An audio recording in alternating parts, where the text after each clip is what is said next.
Good evening. Tonight we're reading Pride and Prejudice by Jane Austen. Chapter 11.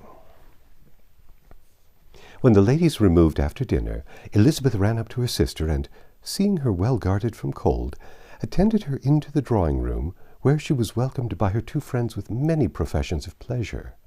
And Elizabeth had never seen them so agreeable as they were during the hour which passed before the gentlemen appeared. Their powers of conversation were considerable. They could describe an entertainment with accuracy, relate an anecdote with humor, and laugh at their acquaintance with spirit.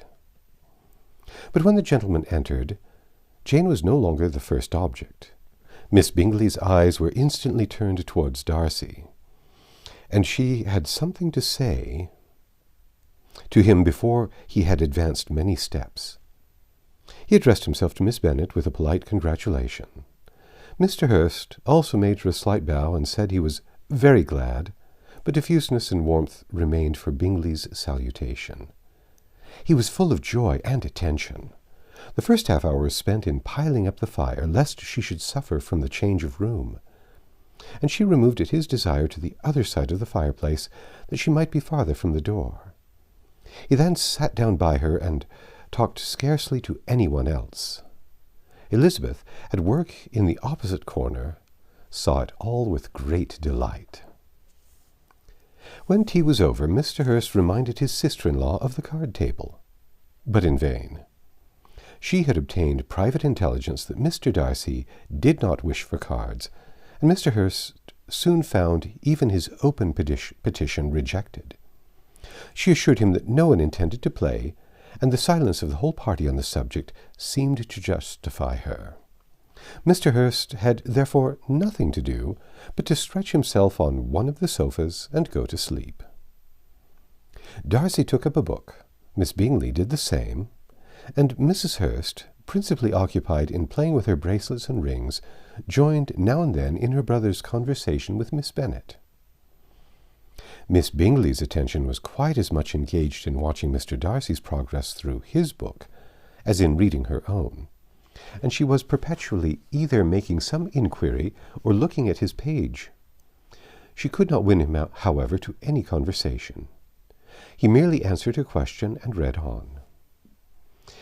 At length, quite exhausted by the attempt to be amused with her own book, which she had only chosen because it was the second volume of his, she gave a great yawn and said, "How pleasant it is to spend an evening in this way! I declare, after all, there is no enjoyment like reading. How much sooner one tires of anything than a book! When I have a house of my own, I shall be miserable if I have not an excellent library." No one made any reply. Then she yawned again, threw aside her book, and cast her eyes round the room in quest of some amusement. When hearing her brother mention a ball to Miss Bennet, she turned suddenly towards him and said, "By the by, Charles, are you really serious in meditating a dance at Netherfield? I would advise you, before you determine on it, to consult the wishes of the present party. I am much mistaken if there is not some among us to whom a ball would be rather a punishment than a pleasure." "If you mean Darcy," cried her brother, "he may go to bed, if he chooses, before it begins. But as for the ball, it is quite a settled thing, and as soon as Nicholas has made white soup enough, I shall send round my cards." "I should like balls infinitely better," she replied, "if they were carried on in a different manner, but there is something insufferably tedious in the usual process of such a meeting. It would surely be much more rational if conversation instead of dancing were made the order of the day." "Much more rational, my dear Caroline, I dare say, but it would not be near so much like a ball." Miss Bingley made no answer, and soon afterwards got up and walked about the room. Her figure was elegant, and she walked well, but Darcy, at whom it was all aimed, was still inflexibly studious. In the desperation of her feelings, she resolved on one effort more, and, turning to Elizabeth, said, "Miss Eliza Bennet, let me persuade you to follow my example and take a turn about the room. I assure you it is very refreshing after sitting so long in one attitude." Elizabeth was surprised, but agreed to it immediately. Miss Bingley succeeded no less in the real object of her civility. Mr. Darcy looked up. He was as much awake to the novelty of attention in that quarter as Elizabeth herself could be, and unconsciously closed his book. He was directly invited to join their party, but he declined it, observing that he could imagine but two motives for their choosing to walk up and down the room together, with either of which motives his joining them would interfere. What could he mean? She was dying to know what could be his meaning, and asked Elizabeth whether she could at all understand him. Not at all, was her answer, but depend upon it, he means to be severe on us, and our surest way of disappointing him will be to ask nothing about it. Miss Bingley, however, was incapable of disappointing Mr. Darcy in anything, and persevered therefore in requiring an explanation of his two motives. "I shall have not the smallest objection to explaining them," said he as soon as she allowed him to speak.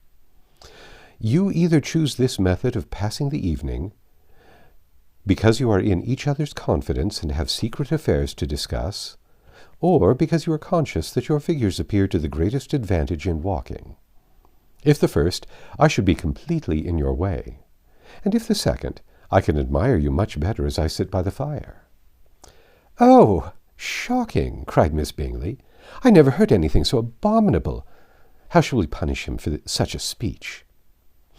"Nothing is so easy, if you have but the inclination," said Elizabeth. "We can all plague and punish one another. Tease him, laugh at him. Intimate as you are, you must know how it is to be done." "But upon my honour, I do not. I do assure you that my intimacy has not yet taught me that. Tease calmness of temper and presence of mind? No, no, I feel he may defy us there. As to laughter, we will not expose ourselves, if you please, by attempting to laugh without a subject. Mr. Darcy may hug himself." "Mr. Darcy is not to be laughed at," cried Elizabeth. "That is an uncommon advantage, and uncommon I hope it will continue, for it would be a great loss to me to have many such acquaintances. I dearly love to laugh." "Miss Bingley," said he, "has given me credit for more than can be. The wisest and best of men, nay, the wisest and best of their actions, may be rendered ridiculous by a person whose first object in life is a joke." "Certainly," replied Elizabeth, "there are such people. But I hope I am not one of them. I hope I never ridicule what is wise or good. Follies and nonsense, whims and inconsistencies do divert me, I own, and I laugh at them whenever I can. But these, I suppose, are precisely what you are without."